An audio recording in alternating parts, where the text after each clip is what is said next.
सोचिए, एक ऐसी रात जब पूरे हिंदुस्तान की आंखें बंद थीं, लेकिन एक कमरे में रोशनी जल रही थी। उस कमरे में बैठे थे कुछ लोग जिनके चेहरों पर थकान थी, लेकिन आंखों में आग। उनके सामने रखी थी एक फाइल और उस फाइल में लिखा था कुछ ऐसा जो अगर दुनिया को पता चल जाता तो साउथ एशिया का नक्शा हमेशा के लिए बदल जाता। ये कहानी है ऑपरेशन सिंदूर की, लेकिन वो वाली नहीं जो आपने न्यूज में देखी। ये कहानी है उस पर्दे के पीछे की, जहां मिसाइलों से पहले एक और जंग लड़ी गई, खामोशी की जंग, इंटेलिजेंस की जंग और एक ऐसे फैसले की जंग जो देश का भविष्य तय करने वाला था। बात है 22 अप्रैल 2025 की। कश्मीर की वादी में पहलगाम, वो जगह जिसे लोग मिनी स्विट्जरलैंड कहते हैं। बैसन वैली में हजारों टूरिस्ट घूम रहे थे। धूप, पहाड़, खुशी, सब कुछ था उस दिन। लेकिन दोपहर के 3 बजे अचानक जंगल की तरफ से गोली चलती है। एक नहीं, कई गोली चलती है। हाथों में M4 कार्बाइन और AK-47 लिए 5 आतंकी बाहर आते हैं और जो उन्होंने किया वो सुनकर रीढ़ की हड्डी कांप जाएगी। उन्होंने लोगों को अलग किया, मर्दों से उनका नाम पूछा, उनका धर्म पूछा और फिर बिना किसी झिझक के गोली चला दी। 26 मासूम लोगों की जान चली गई उस दिन। हिंदू पतियों को चुन चुन कर मारा गया, उनकी पत्नियों का सिंदूर मिटा दिया गया। लेकिन यहाँ एक सवाल उठता है, इतने बड़े टूरिस्ट स्पॉट पर जहाँ हजारों लोग थे, वहाँ सिक्योरिटी कहाँ थी? इंटेलिजेंस एजेंसियों को पहले से कुछ पता क्यों नहीं था, या पता था? देखिए, इंटेलिजेंस की दुनिया में हर बात सामने नहीं आती, लेकिन कुछ सूत्रों के मुताबिक भारतीय एजेंसियां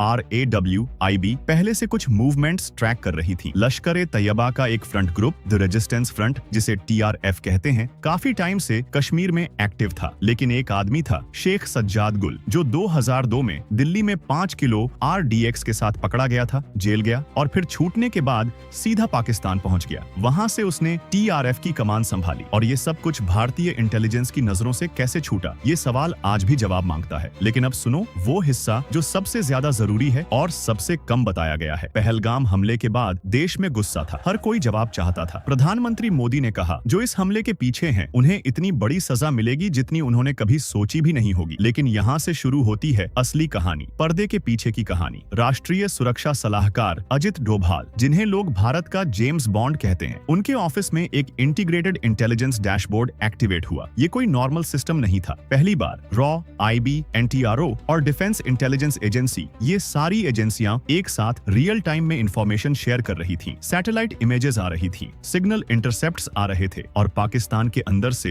ह्यूमन यानी इंसानी सोर्सेज से खबरें आ रही थीं। RAW के एजेंट्स ने पाकिस्तान के अंदर बैठे अपने सोर्सेज एक्टिवेट किए। मुरीदके में लश्कर ए तैयबा का हेडक्वार्टर, बहावलपुर में जैश-ए-मोहम्मद का मरकज, मुजफ्फराबाद में हिजबुल मुजाहिदीन के ठिकाने, इन सब की एग्जैक्ट लोकेशंस, बिल्डिंग लेआउट्स, यहाँ तक कि अंदर कितने लोग हैं, ये सब इंटेलिजेंस इकट्ठा की गई। कुछ सूत्रों के मुताबिक 21 आतंकी ठिकानों की एक डिटेल्ड डोजियर बनाई गई, जिसमें से 9 हाई प्रायोरिटी टारगेट्स चुने गए। लेकिन यहाँ एक प्रॉब्लम थी और ये प्रॉब्लम इतनी बड़ी थी कि पूरा ऑपरेशन रुक सकता था। देखिए, मिसाइलें दागना आसान है, लेकिन ये फैसला लेना कि कब दागें, कहाँ दागें और कितना दागें, ये दुनिया का सबसे मुश्किल फैसला होता है, क्योंकि सामने एक न्यूक्लियर पावर है। पाकिस्तान के पास एटम बम है। अगर भारत की एक भी मिसाइल गलत जगह गिरी तो जवाब में न्यूक्लियर अटैक हो सकता था। और इस बार सिचुएशन और भी कॉम्प्लेक्स थी, क्योंकि चीन की सैटेलाइट्स रियल टाइम में भारत की मिलिट्री मूवमेंट्स पाकिस्तान को बता रहे थे, यानी भारत की हर चाल पर नजर रखी जा रही थी। डोभाल के सामने कई ऑप्शंस थे। कुछ लोग कह रहे थे अभी मत करो, डिप्लोमेटिक प्रेशर डालो। कुछ कह रहे थे लिमिटेड स्ट्राइक करो, सिर्फ LOC के पास। और कुछ कह रहे थे अगर करना है तो पूरा करो, 1971 जैसा। इस डिबेट में दिन गुजर रहे थे, अप्रैल खत्म हो रहा था, दुनिया देख रही थी, पाकिस्तान अपनी डिफेंसेस मजबूत कर रहा था और हर गुजरता दिन का मतलब था दुश्मन को तैयारी का और वक्त मिल रहा है।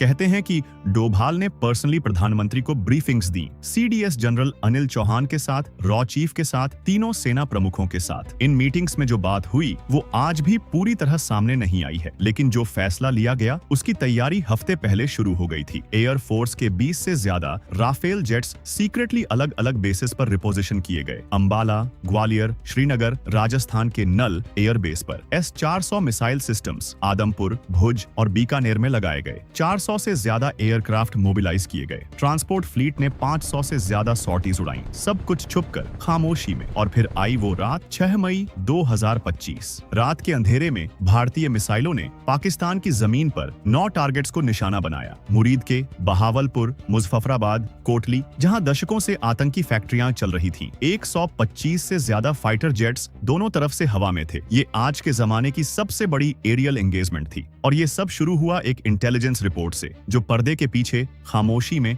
महीनों से तैयार हो रही थी। लेकिन कहानी यहाँ खत्म नहीं होती। पाकिस्तान ने जवाब दिया, ड्रोन्स भेजे, मिसाइलें दागी, भारतीय एयरबेसेस को निशाना बनाया। भारत ने भी जवाबी कार्रवाई की, air defences, command centres, airfields सब तबाह किए। 4 दिन तक ये सब चला। 10 मई को सीज फायर हुआ, लेकिन इन 4 दिनों में जो हुआ वो 1971 के बाद भारत का सबसे बड़ा मिलिट्री ऑपरेशन था। और ये सब इसलिए मुमकिन हुआ क्योंकि कहीं पाकिस्तान की जमीन पर कोई था, कोई ऐसा जो अपनी पहचान छुपाकर, अपनी जान खतरे में डालकर वहां से वही इंफॉर्मेशन भेज रहा था जो भारत को चाहिए थी। उसका नाम किसी को नहीं पता, उसका चेहरा किसी ने नहीं देखा, लेकिन उसकी एक रिपोर्ट ने पूरा खेल बदल दिया। इंटेलिजेंस की दुनिया में ना तालियां बजती हैं, ना मेडल्स मिलते हैं, बस एक खामोश फर्ज होता है और उसे निभाने वाले लोग अंधेरों में खो जाते हैं। ऑपरेशन सिंदूर के पीछे जो असली हीरोज हैं वो शायद कभी सामने नहीं आएंगे, लेकिन उनकी वजह से आज 140 करोड़ लोगों का देश सुरक्षित है। और शायद यही उनके लिए काफी है, क्योंकि कुछ कहानियां इसीलिए पावरफुल होती हैं क्योंकि वो कभी पूरी नहीं बताई जाती।